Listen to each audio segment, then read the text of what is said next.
नमस्कार, स्वागत है आपका मैजिकल स्टडी चैनल पर। आज हम यूजीसी नेट पेपर 2 विषय हिंदी से संबंधित हिंदी की गद्य विधाओं का भाग 7 लेकर आपके समक्ष उपस्थित हैं। तो आज के वीडियो में हम बात करेंगे हिंदी आलोचना।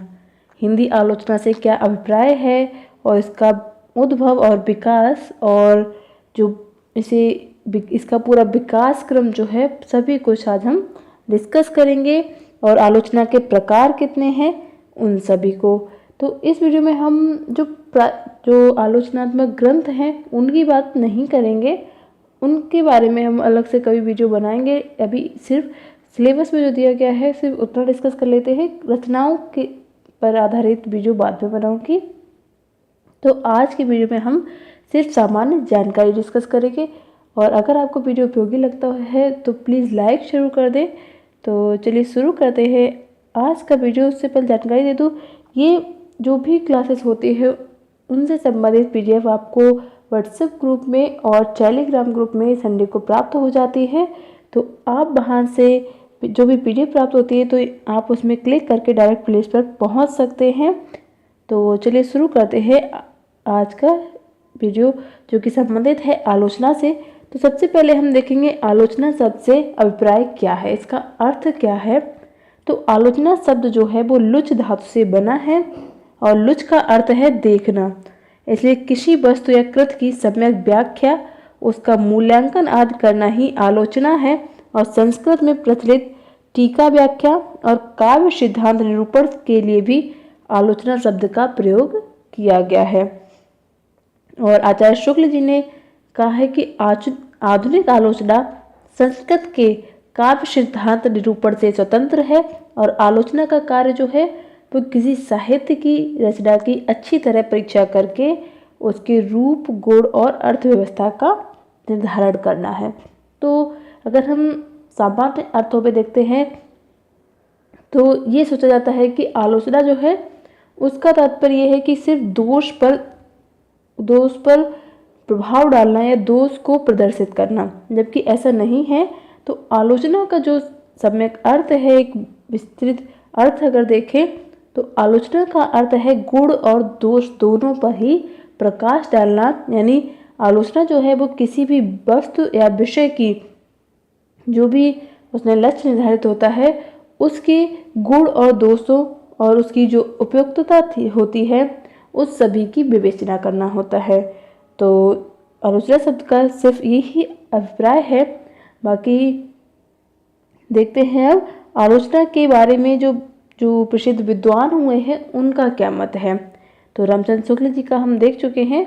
तो अब हम बात करें गुलाब राय जी का जो मत है कि आलोचना का मूल उद्देश्य कवि की कृति का सभी दृष्टिकोणों से आस्वाद कर पाठकों को उस प्रकार के आस्वाद में सहायता देना है और उसकी रुचि को परिमार्जित करना और साहित्य की गतिविधि निर्धारित करने में योगदान देना है।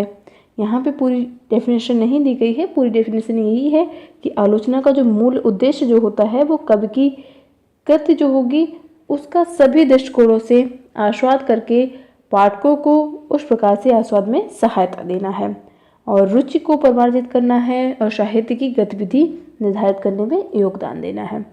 और एक और परिभाषा देख लेते हैं डॉक्टर श्याम सुंदर दास जी की। तो उनका कथन है कि साहित्य क्षेत्र में ग्रंथ को पढ़कर उसके गुणों और दोषों का विवेचन करना और उसके संबंध में अपना मत प्रकट करना आलोचना कहलाता है। तो ये परिभाषा जो है बहुत ही सरल है और बहुत आसानी से आप इसे समझ सकते हैं कि आलोचना का अर्थ क्या है।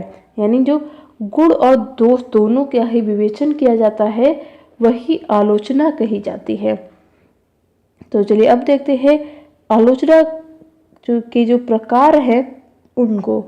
तो आलोचना करते समय जिन मान्यताओं और पद्धतियों को स्वीकार किया जाता है तो उनमें उनके अनुसार आलोचना कई प्रकार से होती है। तो सबसे पहले जो आलोचना को दो प्रकार से बांटा गया है, सैद्धांतिक आलोचना और व्यावहारिक आलोचना। तो सैद्धांतिक आलोचना में साहित्य के सिद्धांतों पर विचार होता है और ये सिद्धांत शास्त्रीय भी हो सकते हैं और ऐतिहासिक भी। और इस पद्धति में आलोचनात्मक शास्त्र के विषय में सिद्धांत स्थापित करता है और इसमें साहित्य के मानदंड विषयक चिंतन होता है।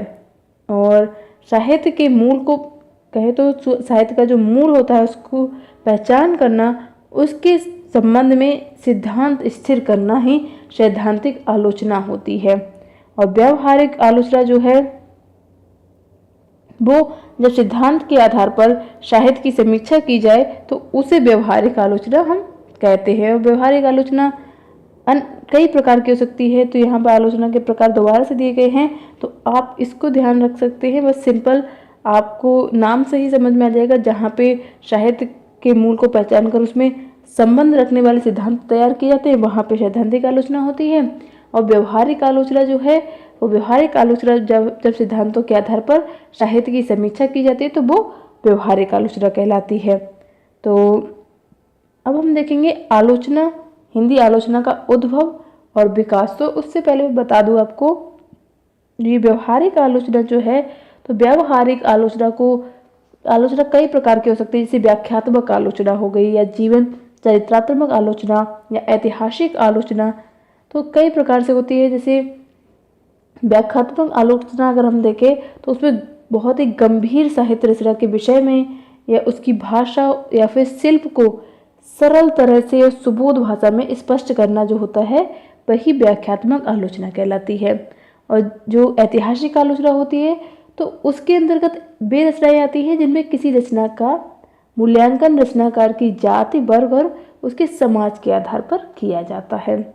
और जैसे हजारी प्रसाद द्विवेदी जी ने जैसे कबीर और नाथपंथियों का मूल्यांकन इसी आलोचनात्मक पद्धति में उन्होंने किया था। और अगर बात करें तुलनात्मक आलोचना की, तो जब किसी रचना या साहित्य की तुलना किसी अन्य रचनाकार या किसी दूसरी भाषा के साहित्य से की जाती है तो वो तुलनात्मक आलोचना होती है। और रचनात्मक आलोचना भी होती है कि रचनात्मक आलोचना वो होती है जिसमें आलोचना किसी रचना या साहित्यकार के संपूर्ण साहित्य को आधार बनाकर जब आलोचना की जाती है तो वो रचनात्मक आलोचना हो जाती है। इसमें आलोचना जो होती है वो रचना और साहित्य की मात्र व्याख्या या स्पष्टीकरण नहीं होती, बल्कि उसमें आलोचना पाठकों को स्वतंत्र रचना का आनंद प्रदान करना होता है। तो ये कुछ व्यवहारिक आलोचना के प्रकार हैं। तो अब हम देख लेते हैं हिंदी आलोचना का उद्भव कब हुआ है और विकास कब हुआ है। तो हिंदी आलोचना का इतिहास जो है रीतकाल से थोड़ा पहले प्रारंभ होता है। तो और ऐसा माना जाता है कि हित तरंगिणी के लेखक जो है कृपाराम हिंदी के पहले काव्य शास्त्री थे, लेकिन हिंदी में काव्य रीत का जो सम्यक प्रवेश है, सम्यक समावेश है, वो आचार्य केशव से ही माना जाता है, जिनका अनुकरण करके उनके बाद के जो भी लेखक हुए थे, आचार्य जो हुए थे, परवर्ती आचार्य लक्षणकारों ने उनका ही अनुकरण किया है। और हिंदी में वार्ता ग्रंथ और भक्तमाला और उनकी टीका ग्रंथों के रूप में आलोचना की गई है, जो प्राचीन परंपरा में मिलती है। और वह निसंदेह हिंदी आलोचना का प्रवेश द्वार हम उसे कह सकते हैं। और अब बात करेंगे इनको जो आलोचना का जो विकास क्रम है वो किस प्रकार से। तो हिंदी आलोचना के विकास क्रम को हम 4 भागों में डिस्कस करेंगे: भारतेंदु युग, द्विवेदी युग, शुक्ल युग और शुक्लोत्तर युग। तो जैसे अन्य जो निबंध की हमने बात की थी तब भी उसको 4 प्रकार से ही इसी तरह से हम सभी विधाओं को डिस्कस कर रहे हैं। तो ये आलोचना के विकास को भी हम 4 भागों में विभाजित करते हैं और उसी प्रकार से अध्ययन करेंगे। तो भारतीय युग में जिस प्रकार की अन्य विधाओं का जैसे जन्म हुआ था उसी प्रकार से आलोचना का जन्म भी इस युग में हुआ था। और भारतीय काल में जैसे ही साहित्य रीतकालीन अंतःपुर के लीला विनोद से निकलकर जन समूह के हृदय के जनपद पर अग्रसर हुआ, वैसे ही भारतीय कालीन आलोचना जो थी वो भी तत्कालीन पत्र के माध्यम से तो उस समय थी, उन्होंने बहुत अधिक निभाई थी। इसमें आलोचना जो पत्रिका थी, हरिश्चंद्र मैगजीन पत्रिका थी और हिंदी प्रदीप पत्रिका, इन सभी में आलोचनात्मक जो टिप्पणी थी जो उसमें प्रकाशित होती थी। और भारतेंदु जी ने सबसे पहले नाटक नाम का एक ग्रंथ भरत मुनि के जो नाट्य शास्त्र के अनुकरण पर लिखा था। और सैद्धांतिक आलोचना का सूत्रपात जो था वो यही इसी रचना से माना जाता है। और इस ग्रंथ की रचना जो थी वो की गई थी। और भारतीय लेख में की जो प्रकृति होती है, समसामयिक, जन रुचि और प्राचीन नाट्य शास्त्र की प्रासंगिकता पर विचार किया है, इसलिए भारतेंदु जी को ही हिंदी साहित्य का प्रथम आलोचक हम मानेंगे। और ये जो रचना थी ये इसके आधार पर ही हम उनको मानेंगे। बाकी भारतेंदु जी ने नाटक से अलग और उनसे अलग भी बहुत से आलोचक हुए हैं उस समय के, जैसे जगन्नाथ प्रसाद जी थे, उन्होंने छंद प्रभाकर लिखा था। और कविराज जो मुरारी दास जी थे उनका जसवंत जसोभूषण है, प्रताप नारायण सिंह जी का रस कुसुमाकर है। तो ये सभी सैद्धांतिक आलोचनात्मक ग्रंथ है। और अभी हम डिस्कस कर चुके हैं सैद्धांतिक आलोचना ग्रंथ कौन से होते हैं। तो इस काल में जो आलोचना के 3 रूप विद्यमान थे वो थे सैद्धांतिक आलोचना, टीका अथवा भाष्य और इतिहास ग्रंथों में लिखे हुए कवि परिचय। तो ये इसी प्रकार से 3 भागों में इसके 3 रूप उस समय विद्यमान थे। और भारतेंदु काल में जो समालोचना जो थी वो प्रेमचंद जी ने, बाल भट्ट जी ने और बालकृष्ण भट्ट जी ने और प्रताप नारायण मिश्र जी के नाम लिए जाते हैं। ये समालोचकों में ही इनके नाम लिए जाते हैं। और उन लोगों ने जो गुण दोषों दोनों की ही समीक्षा की थी। और अब देखते हैं द्विवेदी युग। तो भारतेंदु जी के बाद जो हिंदी आलोचना ही संपूर्ण हिंदी साहित्य पर महावीर प्रसाद द्विवेदी का सबसे अधिक प्रभाव माना जाता है। और आचार्य द्विवेदी जी हिंदी के प्रथम लोकवादी आचार्य थे और युग बोध और नवीनता के पोषक माने जाते हैं वो। और आचार्य द्विवेदी जी ने सरस्वती पत्रिका के संपादन के द्वारा आलोचना की भाषा का रूप सुस्थिर किया। जैसे पहले सिर्फ आलोचना प्रस्तुत की जाती थी और लेकिन जो भाषा जो थी वो यहाँ से ही सुव्यवस्थित हुई द्विवेदी युग से। और आचार्य महावीर प्रसाद द्विवेदी जी ने सबसे अधिक भाषा पर ही कार्य किया था। और वहीं जो श्याम सुंदर दास जी थे उन्होंने आलोचना के आवश्यक उपादान एकत्रित किए थे और उन्हें व्यवस्थित किया और संयोजित किया था। तो द्विवेदी युग में हमें सैद्धांतिक और परिचयात्मक आलोचना के साथ साथ तुलनात्मक आलोचना भी मिलती हैं, मूल्यांकन परक और अन्वेषण और व्याख्यात्मक आलोचना सभी जो प्रकार थे वो इसमें शुरू हो गए थे। और जैसा कि भारतेंदु युग में सिर्फ सैद्धांतिक आलोचना मिलती थी, तो इस युग में सभी प्रकार की आलोचनात्मक रचनाएं लिखी गई। तो एक और जो संस्कृत काव्यशास्त्र के अनुकरण पर सैद्धांतिक आलोचना ग्रंथ लिखे गए, जैसे लाला भगवान दीन जी ने अलंकार मंजूषा लिखा था, जगन्नाथ प्रसाद जी ने जो काव्य प्रभाकर रचना लिखी थी। तो ये जो रचनाएं थी, और दूसरी ओर तो तुलनात्मक आलोचना भी लिखी गई थी, जैसे हमने बात की। तो सभी प्रकार के इसमें आलोचनात्मक ग्रंथ लिखे गए।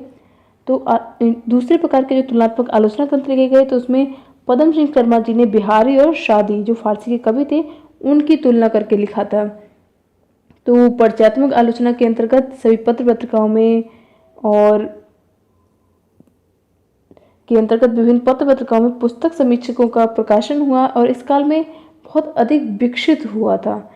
आलोचना जो भी लिखी गई सभी कुछ विधाएं वैसे तो हम देख चुके हैं, सारी विधाएं इस युग में काफ़ी विकसित हुई थी। और सरस्वती पत्रिका में प्रकाशित अधिकांश परिचयात्मक आलोचना जो थी वो महावीर प्रसाद द्विवेदी द्वारा ही लिखी गई थी।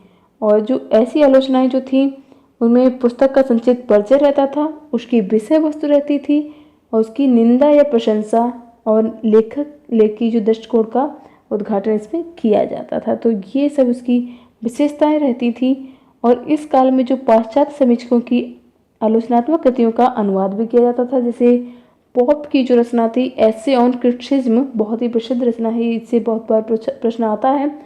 तो उसका हिंदी अनुवाद बाबू जगन्नाथ दास रत्नाकर जी ने प्रस्तुत किया था समालोचना दर्श नाम से।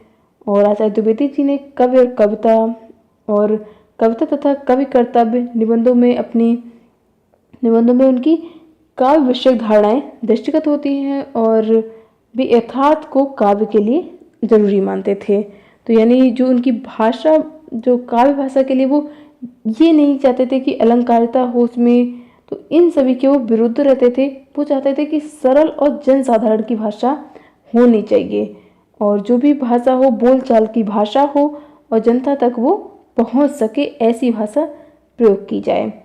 और अब हम देखते हैं शुक्ल युग। तो हिंदी आलोचना को आलोचना शास्त्र के रूप में व्यवस्थित, गंभीर और समृद्ध करने का श्रेय आचार्य रामचंद्र शुक्ल जी को जाता है। उनसे पूर्व जिस तुलनात्मक आलोचना का सूत्रपात हुआ था उसमें ना तो कोई आदर्श था और ना ही कोई सिद्धांत था। तो आलोचना अपने व्यक्तिगत पूर्वाग्रह के कारण किसी भी कवि को श्रेष्ठ या हीन करने का श्रेय सिद्ध करने का प्रयास करते थे। जो भी आलोचक होते थे वो किसी को जो उनकी पूर्व से धारणा जो बनी हुई थी मस्तिष्क में, उसी के आधार पर किसी की भी रचना को, किसी भी कवि को, किसी भी रचनाकार को या तो श्रेष्ठ सिद्ध करने का प्रयास करते थे या फिर हीन सिद्ध करने का प्रयास करते थे। लेकिन आचार्य रामचंद्र शुक्ल जी ने जो सैद्धांतिक आलोचना थी उसको भारतीय साहित्य चिंतन परंपरा और पाश्चात्य साहित्य चिंतन परंपरा के समन्वय से समृद्ध किया था। तो उनकी जो आलोचना दृष्टि थी वो भारतीय युग की सभी सामाजिक नैतिक चेतना का रूपाकार ग्रहण करती हुई है और जिसका विकास रीतवाद विरोधी अभियान के रूप में महावीर प्रसाद द्विवेदी जी के आलोचना ग्रंथों में दिखाई देता था। और आचार्य शुक्ल जी की ही हम बात करेंगे तो शुक्ल जी ने जो आलोचना के 3 रूप हैं, उनकी जो भी आलोचना ग्रंथ होते थे उसके 3 रूप हैं, जो सैद्धांतिक, ऐतिहासिक और व्यावहारिक। तो इन आलोचना के अंतर्गत चिंतामणि और रसमीमांसा के लेख आते हैं और चिंतामणि हमारे सिलेबस में भी है। और ऐतिहासिक आलोचना के क्षेत्र में उनका जो हिंदी साहित्य का इतिहास आएगा वो तो बहुत महत्वपूर्ण रचना है, जो कि हमारे सिलेबस में अगर हम उस चीज़ को, उस पुस्तक के अध्ययन करते हैं तो बहुत कुछ कवर हो जाता है उस पुस्तक के अध्ययन से, तो वो सभी को लेनी चाहिए। तो इतिहास के क्षेत्र में शुक्ल जी का जो दृष्टिकोण है वो पर्याप्त वैज्ञानिक रहा है। तुलसीदास, सूरदास, जयसी और इन सभी के ग्रंथों की भूमिकाएं व्यवहारिक समीक्षा के उदाहरण हैं। और शुक्ल जी ने जो समीक्षा पद्धति में उनके व्यक्तित्व की विशिष्टता, नैतिक दृष्टिकोण, आदर्शवादिता और मौलिक चिंतन और गंभीर अध्ययन की झलक मिलती है। और आचार्य शुक्ल की समीक्षा जो है वो दृष्टि रामचरितमानस से प्रभावित मानी जाती है। तो ये कुछ उनकी विशेषताएं रही हैं, उनकी जो आलोचनात्मक ग्रंथ होते थे। तो शुक्ल जी ने जो उपन्यास और कहानियों पर भी विचार करते हुए जो उस समय के लेखक जो थे उन पर सामाजिक और राष्ट्रीय जीवन का चित्रण करने का आग्रह किया था। और शुक्ल जी के समय के जो विश्वनाथ प्रसाद जी थे, रमाशंकर शुक्ल जी थे, इन सभी आलोचकों को उन्होंने इस परंपरा को आगे बढ़ाने का एक श्रेय दिया था, उनको प्रभावित किया था। और बाकी उनका जो दृष्टिकोण था बहुत ही नैतिक दृष्टिकोण था और आदर्शवादी दृष्टिकोण था, जो कि पहले के द्विवेदी युग में नहीं मिलता था, भारतीय युग में नहीं मिलता था। तो अब बात करते हैं शुक्लोत्तर युग की। तो आचार्य शुक्ल हिंदी आलोचना के शिखर पुरुष थे, किंतु शुक्लोत्तर हिंदी आलोचना का विकास शुक्ल जी की मान्यताओं के साथ टकराहट के साथ शुरू हुआ था। तो जो उस समय की विचारधारा थी उस विचारधारा में और इस विचारधारा में बिल्कुल अंतर था।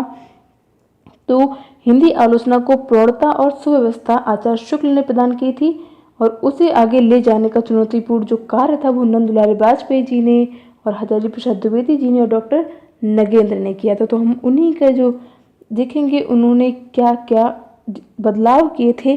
तो नंद दुलारी वाजपेयी जी ने न केवल शुक्ल जी की सीमाओं को उद्घाटित किया बल्कि छायावादी काव्य के संदर्भ में उनके दृष्टिकोण को भी नवीन साहित्यिक संवेदना के लिए उपयुक्त नहीं माना। तो उन्होंने जो उनका शुक्ल जी से मतभेद जो था वो छायावादी काव्य को लेकर ही था और उनको हिंदी आलोचना के क्षेत्र में सबसे महान योगदान छायावाद, जो नंदलाल वाजपेयी जी का जो सबसे महान योगदान है वो छायावाद को राष्ट्रीय स्वतंत्रता आंदोलन और सांस्कृतिक पुनर्जागरण की साहित्यिक अभिव्यक्ति के रूप में ही प्रतिष्ठित करने के लिए दिया जाता है। और उन्होंने ये भी सिद्ध किया था कि छायावाद की मूल प्रेरणा जो है वो धार्मिक न होकर मानवीय और सांस्कृतिक है। तो ये उनकी कुछ जो प्रसिद्धि की का कारण रही हैं और इन्होंने काव्य शास्त्र को सबसे ऊपर माना था और इनके कई सारे काव्य रचनाएं भी आई थी, समीक्षा ग्रंथ भी आए थे। समीक्षा ग्रंथों में जैसे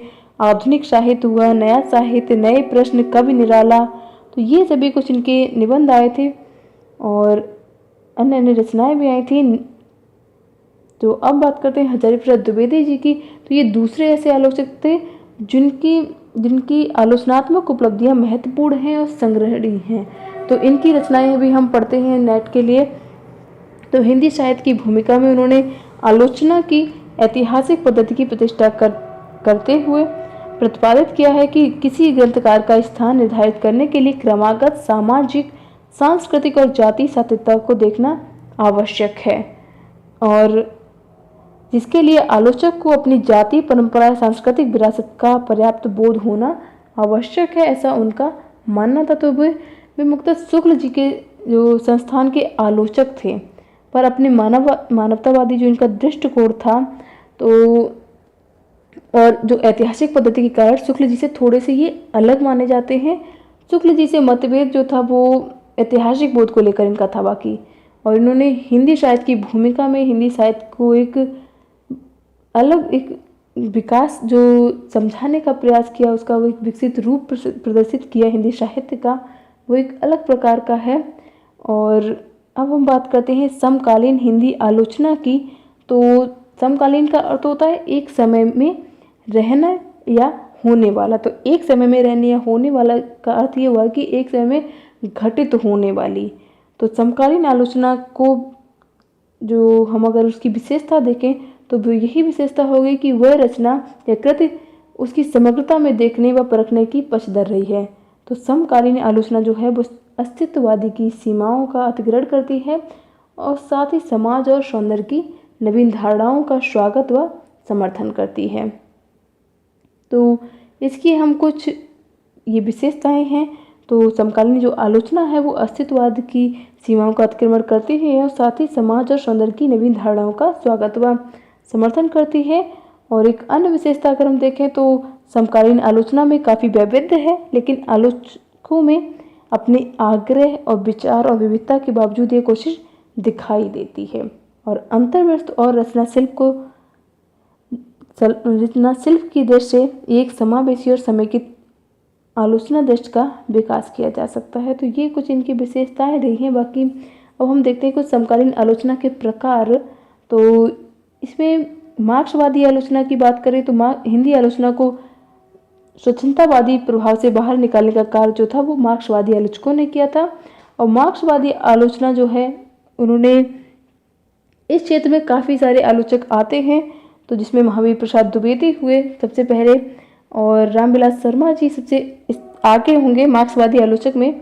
तो इस क्षेत्र में उन्होंने बहुत सारा कार्य किया है। मार्क्सवादी आलोचना के क्षेत्र में हिंदी में बहुत सारे आलोचक हुए हैं और उनकी कुछ रचनाएं अगर हम बात करें रामविलास शर्मा जी की, तो प्रकृति और परंपरा, प्रगतिशील साहित्य की समस्याएं, आस्था और सौंदर्य, और आचार्य महावीर प्रसाद द्विवेदी और हिंदी नवजागरण, ये सभी कुछ उनकी महत्वपूर्ण कृतियां रही हैं मार्क्सवादी आलोचक की। महावीर प्रसाद द्विवेदी मार्क्सवादी नहीं थे। और बात करें सौष्ठववादी या स्वच्छंदतावादी, तो स्वच्छंदतावादी दृष्टि की मूलभूत विशेषता साहित्य की जड़ता है, कृत्रिमता है, रूढ़ता है और अप्रासंगिकता है। तो लेखक परंपराओं से विद्रोह है, जो लेखन परंपराएं जो चली आ रही थी उनसे विद्रोह समझ सकते हैं। तो स्वच्छंदतावादी जो हम पहले भी डिस्कस कर चुके हैं, एक पूरा अलग से वीडियो ही है स्वच्छंदतावाद से। तो स्वच्छंदतावादी आलोचकों में व्यक्तिगतता थी और कल्पनाशीलता और स्वानुभूति को एक मूल्य के रूप में स्वीकार उसमें किया जाता था। तो स्वच्छंदतावादी जो थे उनका प्रभाव के कारण हिंदी आलोचना किसी बंधे बनाए ढांचे में नहीं रही, बल्कि अलग अलग ढांचों में, अलग अलग रूपों में प्रकट हुई है। और अब बात करें मनोविश्लेषणवादी आलोचना की, तो मनोविश्लेषणवादी दृष्टि या मनोविज्ञान के प्रभाव से हिंदी आलोचना में रचनाकारों के अंतर्मन में विश्लेषण की प्रवृत्ति का उदय हुआ था। और अज्ञे जी, इलाचंद जोशी और देवराज उपाध्याय जी ने इस वर्ग में बहुत सारे आलोचना ग्रंथ लिखे हैं। और जोशी जी ने जो विश्लेषण, विवेचना और साहित्य चिंतन और ये सब से संबंधित निबंध लिखे थे वो मनोविश्लेषण पर आधारित थे। और अज्ञे जी के जो त्रिशंकु है उस पर फ्रायड, एडलर और यूंग के सिद्धांतों की छाप मानी जाती है। और अब देखते हैं रसवादी आलोचना। तो संस्कृत काव्य साहित्य की मूल दृष्टि जो है वो रसवादी ही रही है, लेकिन इसमें आचार्य शुक्ल ने रसवादी चिंतन को लोक मंगल से जोड़ा था। और शुक्ल जी ने ही रसवादी चिंतन को लोक मंगल से जोड़कर हिंदी आलोचना की प्रवृत्ति को नई दिशा प्रदान की थी। और नंद दुलारे वाजपेयी जी हुए और नागेंद्र जी, तो उन्होंने इस रसवादी परंपरा को आगे बढ़ाने में अपना महत्वपूर्ण योगदान दिया है। और अब देखते हैं नई समीक्षा, जो भी ये भी एक समकालीन आलोचना का अलग प्रकार है। तो नई समीक्षा अनेक दृष्टियों और प्रवृत्तियों के समाहार वाली आलोचना है और समाहार रूप में नई समीक्षा आज के परिवेश में एक बहुत नई परंपरा निर्माण की आकांक्षी है। और अगला है अस्तित्ववादी आलोचना। तो अस्तित्ववादी आलोचना में व्यक्ति की अस्मिता, उसके अस्तित्व पर या फिर संकट या क्षणिक अनुभव या उसके आंतरिक सत्य के उद्घाटन की प्रवृत्ति जो थी वो विकसित हुई थी। तो इसके अंतर्गत जो अज्ञेय जी, डॉक्टर रघुवंश, धर्मी भारती जो हैं, इन आलोचकों का नाम लिया जाता है। तो ये अस्तित्ववादी आलोचक कहे जाते हैं। बाकी और अब लास्ट है आधुनिकतावादी आलोचना। तो इसके अंतर्गत साहित्य में वस्तु यथार्थ के ऊपर अनुभव की प्रामाणिकता, परंपरा और शास्त्रीय नियमों के स्थान पर प्रयोग और नवीनता पर ध्यान दिया जाता है और सत्यता के स्थान पर ईमानदारी और गतिशील मानव चेतना और व्यापकता से अधिक गहराई देने की प्रवृत्ति दिखाई देती है। तो ये कुछ विशेषताएं थी समकालीन आलोचना के अलग अलग प्रकार थे। तो ये आज का वीडियो था। हिंदी आलोचना से संबंधित उतना प्रभावशाली नहीं रहा होगा जितना अभी तक सभी क्लासेस हुई हैं। बाकी अगर वीडियो उपयोगी लगा हो तो प्लीज़ लाइक जरूर कर दें। और आज हमें जो इकाई 2 समाप्त करनी है तो इसलिए इसमें ज़्यादा समय नहीं लिया है। तो इसके बाद 2 टॉपिक और रह गए हैं, उन्हें और डिस्कस करके तो उसके बाद हम कल से शुरू करेंगे काव्य शास्त्र